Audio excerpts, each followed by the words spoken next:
21 Pilots, everybody.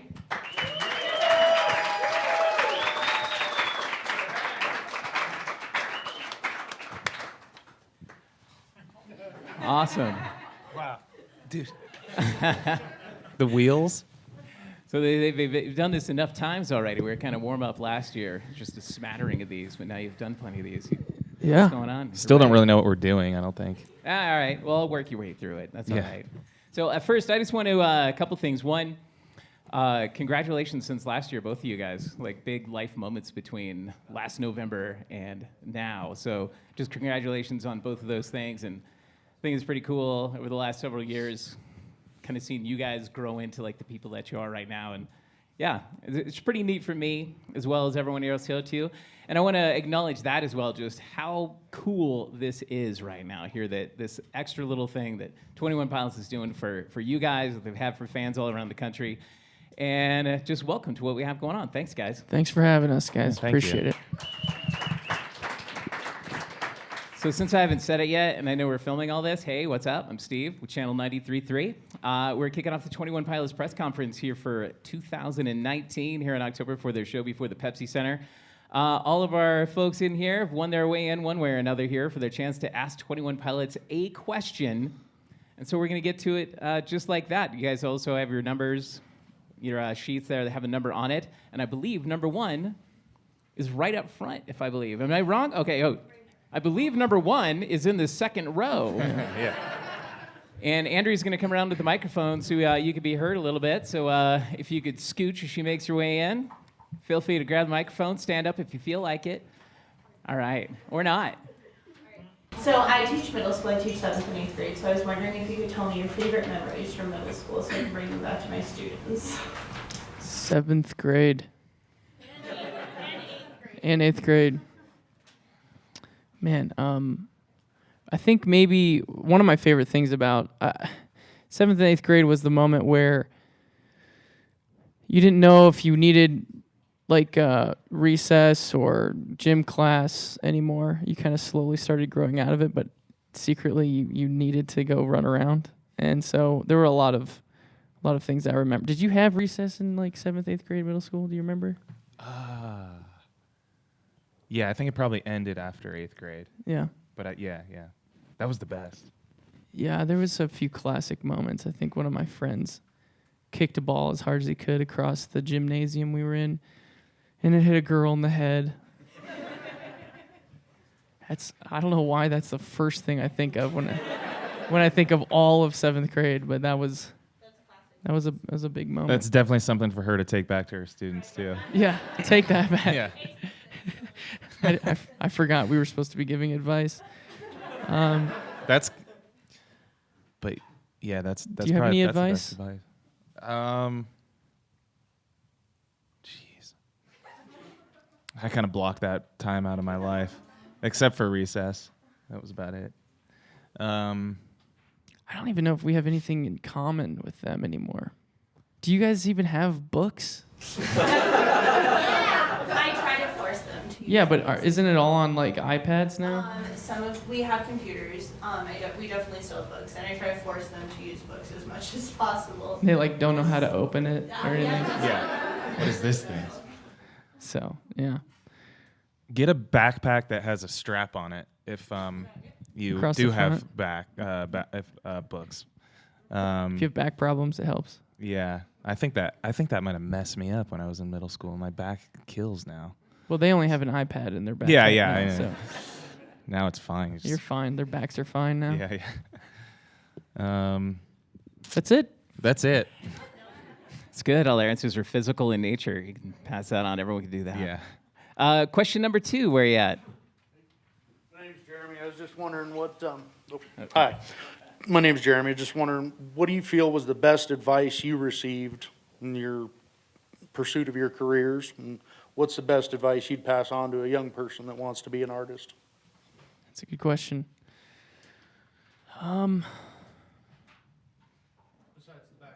Besides the backpack advice. Tyler once told me to hit my drums harder. It's funny that as a drummer, you don't realize it until, when you're in a band with only a drummer, you get to see it happen all the time.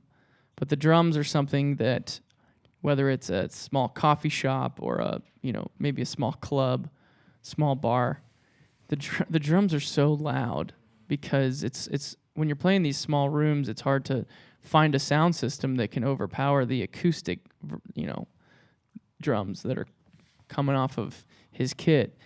And so Josh was always worried about, like, I don't want to overdo this because I know that this room is, the size of our bedroom. It's not very big. And I just told him, don't ever worry about how hard you're hitting your drums. Just go for it. And then he took that to heart. I love that, though. I think that's it as far as advice. No, not more cowbell. No one ever, yeah, I guess that's why we have so little cowbells. No one ever really gave us that advice. It's hard to give advice because I think every person is different. Everybody's going to create differently or be drawn to something different. And so when you're giving advice on art, we've learned that there really is no real correct formula because you can do it however you want, really. There's different ways, different versions of right for different people. And if we would have just tried to do things exactly like somebody else, then this wouldn't be what it is. So I guess then the advice would just be to try and find the best version of the art that you want to create and really pursue that and work really hard at it. And you got to be passionate about it, though. I would say specifically in a music career, maybe this translates to other artistic pursuits, but specifically with music at a local level, I think that there's this idea that you're going to meet someone who's going to be your connection. You know someone who knows someone who's going to introduce you to the right person, and then everything's going to line up from there. And I guess in a sense we fell for that a few times because most people at a local level aren't actually who they say they are. Maybe they say they have a connection or they can get you a deal or can get you shows, all these things that you want. I see a lot of local bands putting all their eggs in a basket instead of something that Josh and I learned pretty early on was we need to do this for ourselves. We need to grind. We need to work every day to get better and better. And there isn't going to be any saving grace. There isn't going to be some random person who comes to a show that just accidentally is there, that is able to give us a recording contract and make us rich and famous.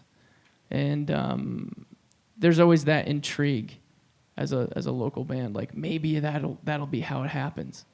And we actively avoided that sort of philosophy. That was good. That went from like hit the drums harder to like way gotta give us a deep. little That was time. great. Yeah, it was worth it. Thanks, guys. Number 3. Where's number 3 sitting right now? All right, just got the mic for you. All right. Hey, I'm Joel.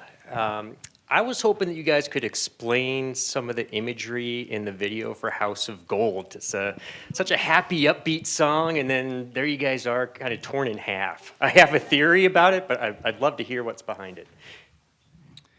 That was a while ago now.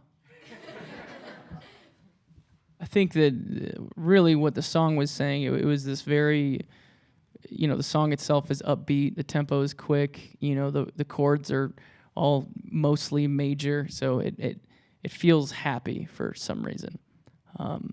And then even some of the lyrics strike you as a positive, encouraging message. But if you really dive into the lyrics, it's talking about how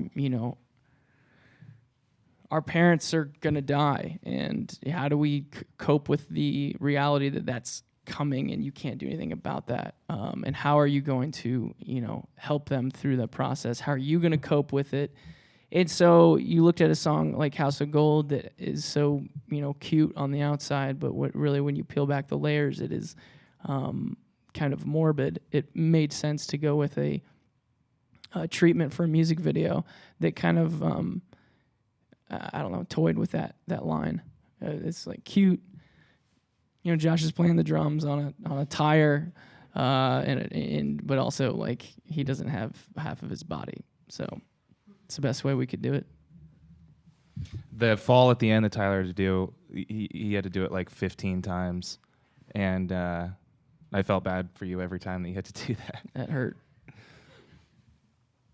Landing on your kidney. Yeah, I land on my head most of the time. Yeah.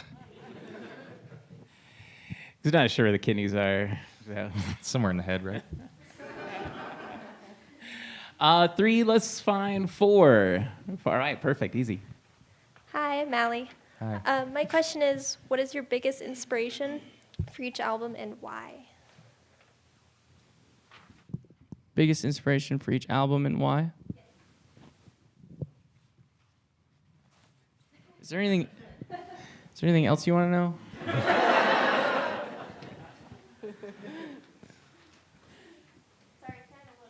That's extremely loaded. I'm gonna answer a different question. I like cookies and cream.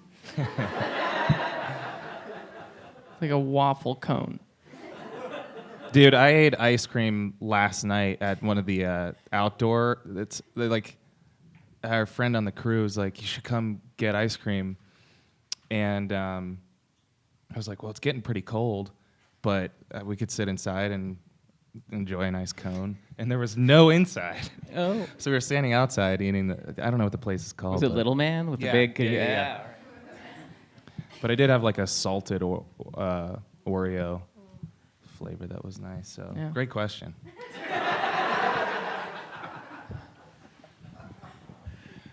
Funny thing about it, I was actually outside. We were driving past Little Man, and there's like a huge crowd. And was. I was thinking, just like, is it always like that, or is 21 Pilots there today? I was like, oh, I heard that the line was a little bit shorter than normal, but it still blew my mind. Such a nice day. Man. All right, are we moving on? Moving on. Number 5. Guess you don't need the mic, but it's pretty cool visual. Okay. Yeah. My name's Micah. Hi. Hi. So you're already a dad to Jim, and you're gonna be a dad to a person. So what are the most old man things you've noticed you've started doing? Man. I mean, let's just set it straight. I'm not a real dad yet. But I am old now. In terms of humor. Old man. I do think that we've talked about it recently. The older we get, the more we realize how similar we are to our dads. Mannerisms or ways of saying things or ways of doing things or ways of thinking about things, and it's so frustrating. But I don't know. I guess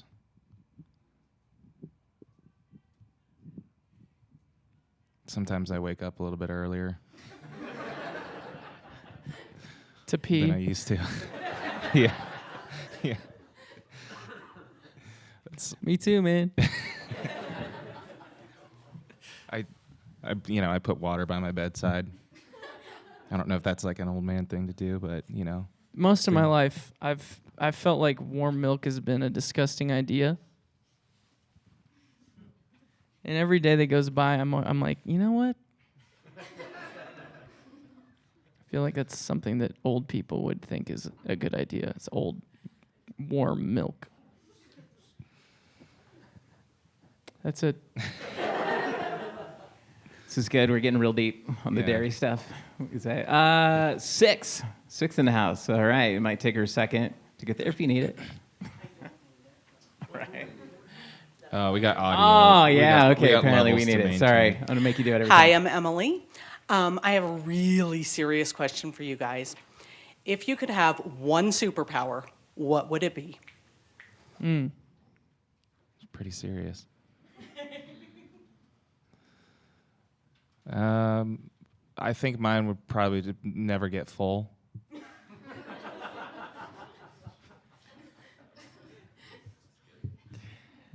I don't see much like defeating of evil with that one. That would be amazing though, man. You know, they say that you get more like the endorphins that fire off in your brain are actually more intense when you're about to eat than it happens when you are eating. Oh, really? Yeah.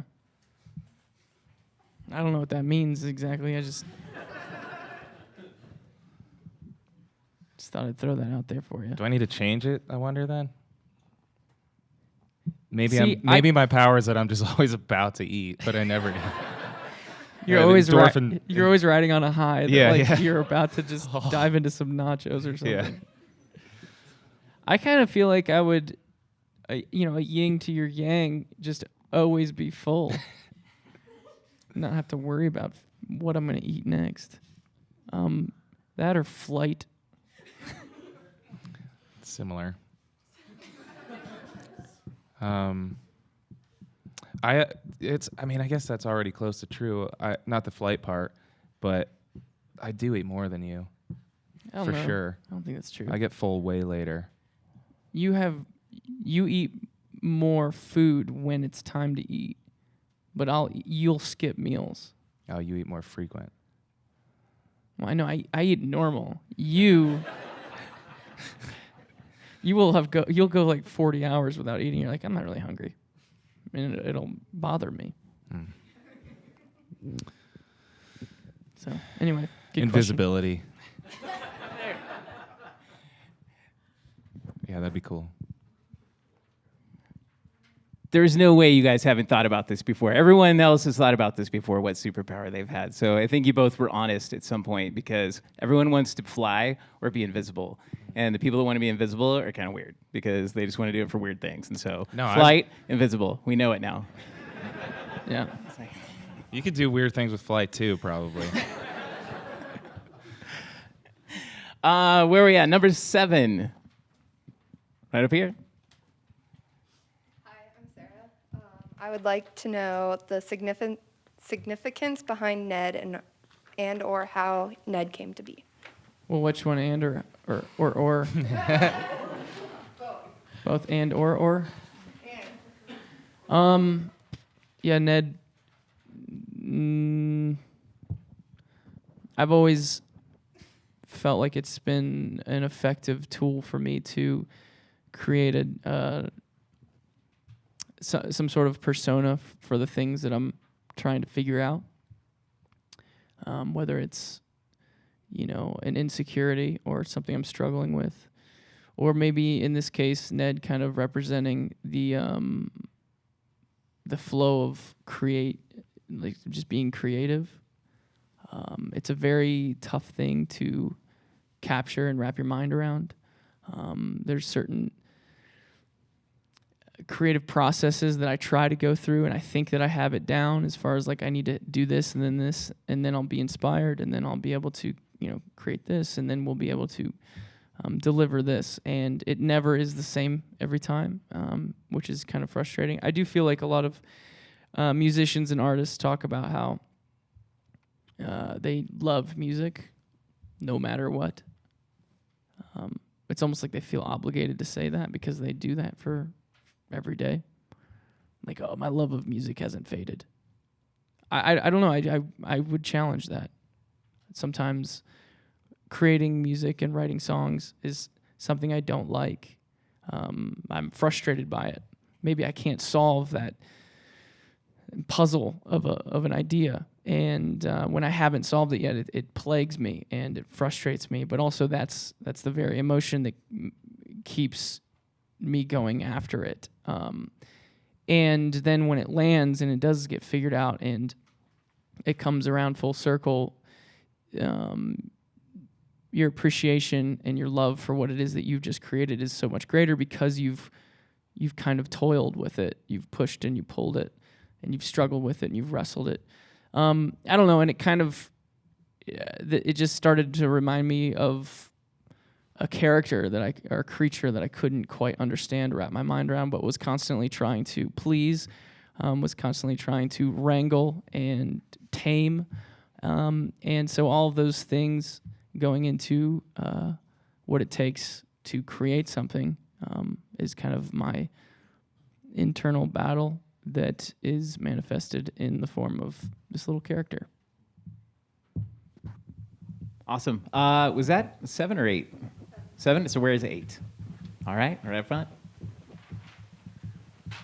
Hi, I'm Bridget, and I'm here with Christian, and we're good friends of Mike and Leanne O'Donnell's, and they say hi. Oh, cool. Hey. My question is, what would you say is the most important message you hope to get across through your songwriting? That we're just a couple hot guys. If you can get that across in a song, then you're good. That's hard to do. Yeah. But I listen to our albums and I'm just like, These guys sound hot. Almost as hot as their dads, but we're Yeah. getting there. yeah. As we get older. We always try to find at least once a day to reference our dads being hot. We think it's the funniest concept. They are very cute guys, though. Yeah. Like, it's not really weird, but it is really weird to say that. Like that our dads are hot. Yeah. Yeah. It's almost like it's almost tough to say. Yeah, like, as you're saying it, everything in you is Feels just like, so wrong. stop saying that. It's like way worse than cursing. I forget the question now. But no, the message that we want to get across. I don't know where we came from and how we were, brought up, where we were born, where we were raised. I feel like a lot of people around the world feel like because of where they're from and where they were born and where they're raised, it could be a hindrance to them, breaking through some sort of ceiling, whether it be making it in some way, accomplishing certain things. I think that if there was one thing we would want to encourage people with when you see our career is that we came from a place that really was as normal as it gets, and it wasn't because of, I kind of hit on it earlier, because of a connection or someone we knew, or because we, moved to a music town or, closer to the industry or whatever it is. And all the while that we were trying to get to this point, we didn't know if it was going to work or not. And I guess it would have been really nice if someone came along and said, you don't need to be from a certain town, a certain place. You don't have to have a certain worldview or a certain,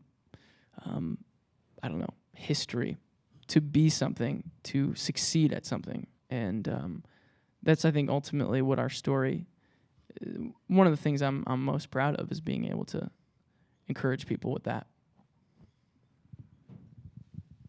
Cool. Number 9. Hi there, Mackenzie. What has been your favorite moment of this tour so far? Not eating ice cream in the snow. It was cool to see snow today. Yeah. This is my first snow of the year. Is And it this was your like guys' first snow of the year? Wow, conflicting answers. So when did you guys first get snow? 2 weeks? Hmm. Man, it's crazy. It was like 70 degrees yesterday.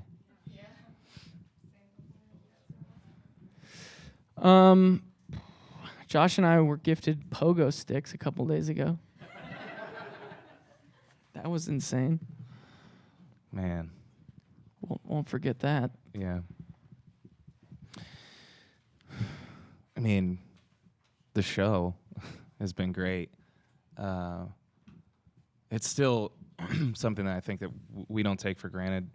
Like we've been to Denver before and played in way smaller rooms, and it's always been fun. But it's cool to come back to a place and be in a bigger space. Or I know that we were here last time, but seeing you guys still showing up is awesome, and that's the goal. I mean, that's what we hoped for when we started playing music together, is that something would resonate or make sense, and people would enjoy it enough to come out here and in the snow early or whatever, or just come to the show. And so I think every night getting to play is it's a blast.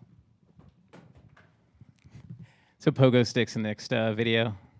Yeah, Some we'll guys see. will know they came from Denver or so abouts. Yeah. The big wheels you guys had in Stressed Out, those are from Lafayette. So here, basically, you're up the street, yeah. Okay. Oh, yeah. Now you know. 10, where you at? Okay. I'm Delaney. My question is, do you feel pressure to continue creating complex storylines like past albums? No.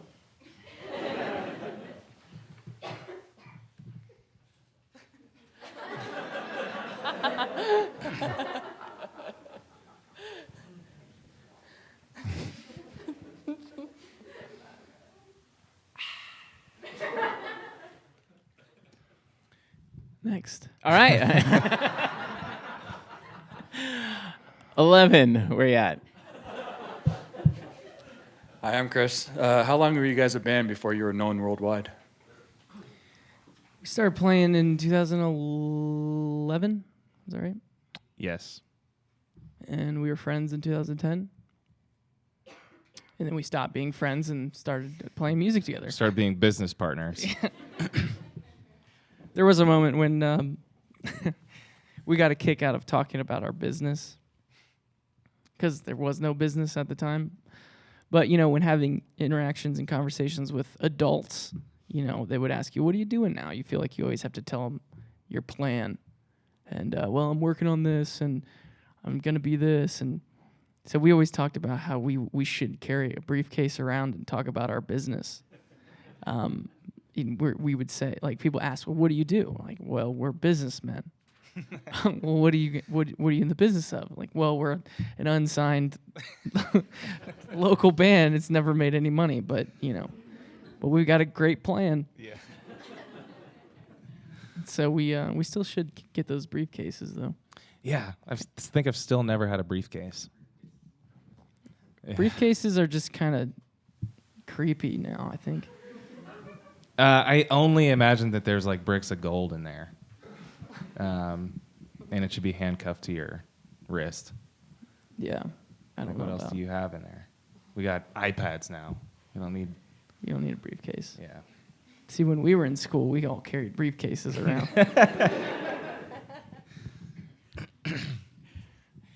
It still feels like we're not known sometimes, but we are. I guess, I mean, what was it? Probably Stressed Out, 2015. So 4 years. It's not that much time. But it felt like a lot of time went by. We're traveling around the country in a SUV. Yeah, good times. Yeah. Was that 11? I'm really bad at numbers. So, all right, so that's 12. Where are we at? 12 right up here, buddy. Hang on for the microphone. We want to get your voice for perpetuity. My name is Isaiah, and my question is, what song on your new album is the most meaningful to you, and why? Good question. Most meaningful, it can change all the time. I think that's what's so great about music is it can adapt to the situation that you're in.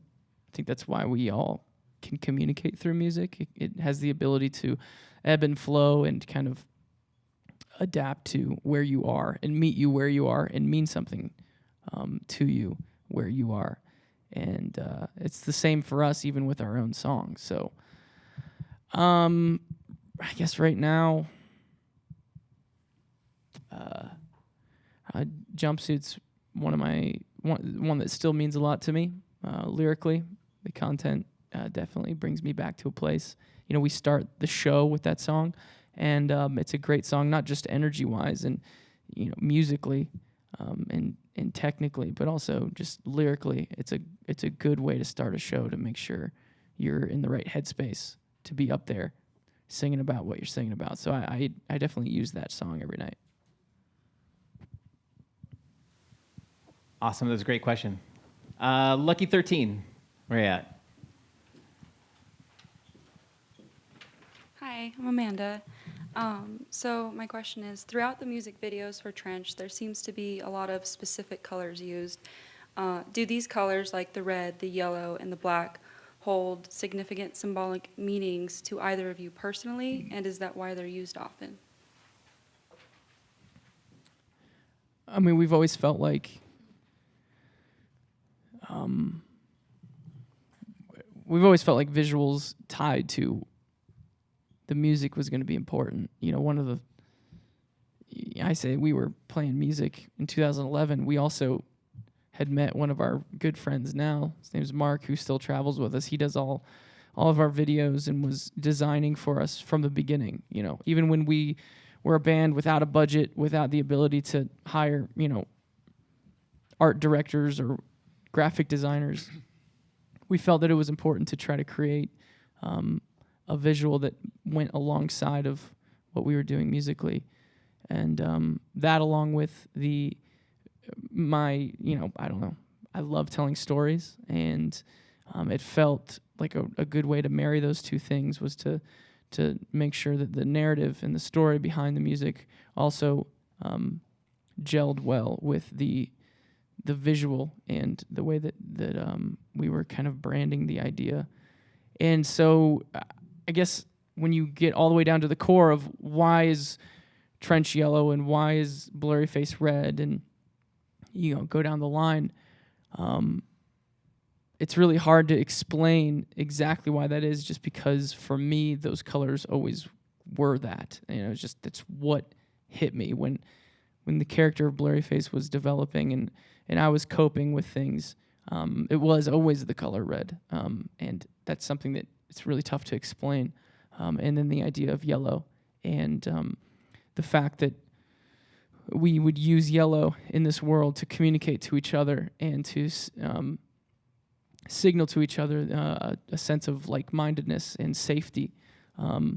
It was always yellow for me, and I don't know why it always was, but I knew that it was okay to go with these gut instincts that didn't necessarily have a lot to back it up, because if it really meant something to us at the beginning, then anyone who really wants to kind of go down this path and be a fan of the music, a fan of what we're trying to say, and the story behind it, will also feel like that it all makes sense and falls into place. So it's a bit of an ambiguous answer for you, but it's something that's kind of always been. Cool. We're at 14. Oh, that was it? We had 13? Awesome. Well, hey, thanks everyone for coming out today here to the press conference. Thanks, Tyler, Josh, thanks for everything that you've done. You finally here remembered what number we were on, and then we were done. I know. You know, I just realized, too, that your hair is like a normal color today, too. It's like the first time for me, at least. So it's a very special moment for myself as well. So thanks, guys. Thank you for that. Happens when you get older, I guess. Yeah. So thanks, everyone. 21 Pilots Press Conference 2019. Let's get ready for a big show tonight.